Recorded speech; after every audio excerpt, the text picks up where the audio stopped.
আমাদের প্রোভাইড করতে হবে এবং এটা আমরা অতি প্রয়োজনীয় জিনিসগুলো আমরা সরবরাহ কোনোদিন আমরা কমতে দেবো।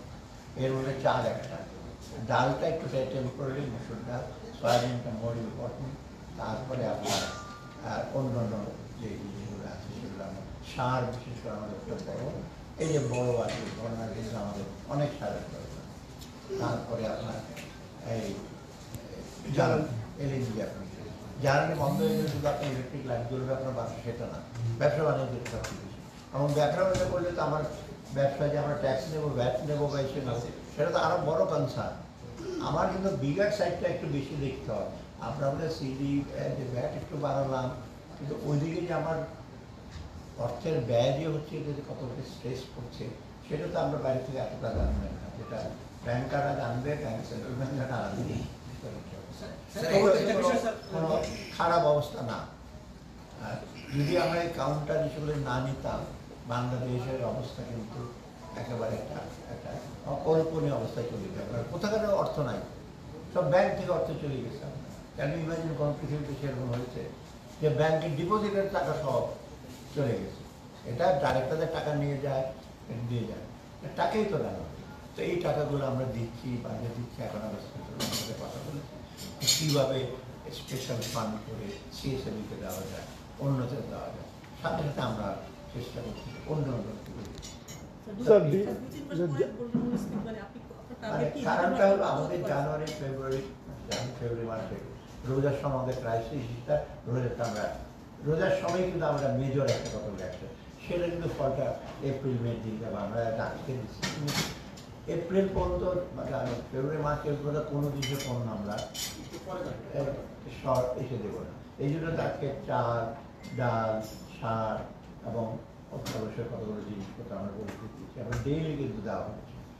এবং এটা নিয়ে ফরেন এক্সচেঞ্জ কী করবে, প্রাইভেট ব্যাংকের সাথে আমি বলছি যে তারা বলছে এখন থেকে আমাদের হেল্প করে, সরকারি ব্যাংক না, অন্য তারা হেল্প করে। স্যার একটা বিষয় হলো যে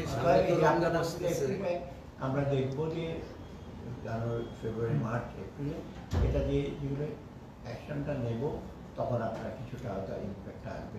সেন্ট্রাল ব্যাংকের থেকেও আসছে যে আমরা হয়তো কিছুটা আমরা মডারেটিং, আমরা জুন মাসে গেলে হয়তো আমরা আইডিয়াল সিচুয়েশন যদি 6-7 মাসে যেতে পারি, বেটার হয়। অনেকে আমরা শ্রীলঙ্কার সাথে তুলনা করে টক সাথে আমি দেখি বহু কিছু। শ্রীলঙ্কার বাংলাদেশ এক না, শ্রীলঙ্কার economic disaster was not that big. Main জিনিস বাংলাদেশের অবস্থাতে শ্রীলঙ্কা আর খুঁজেই পেতাম না।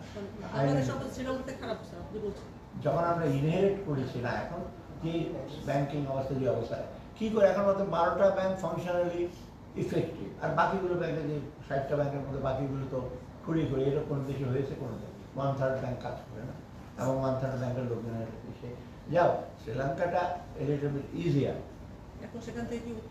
না, শ্রীলঙ্কা এক্সাম্পল দেয়, এই ইনফ্লেশন কমিউনিটি অক্টোবর দেশ, তার মধ্যে জিনিসপত্র, আর শ্রীলঙ্কাটা কোনো কোহেশন ছিল না, কনফ্লিক্ট ছিল না। ওরা তো মোটামুটি পলিটিক্যালি যে আসে থাকে, ওদের মধ্যে একটা এগ্রিমেন্ট ছিল, যেই গভর্নমেন্টে আসছে তাদের সামনে। এই কারণে আমরা আবার অনেক চ্যালেঞ্জ, আপনার আমাদেরকে পছন্দ করে না, চলে যান, এই সে বলছে। তা এর মধ্যে আমরা চেষ্টা করছি যে ইসে করতে কিছুটা।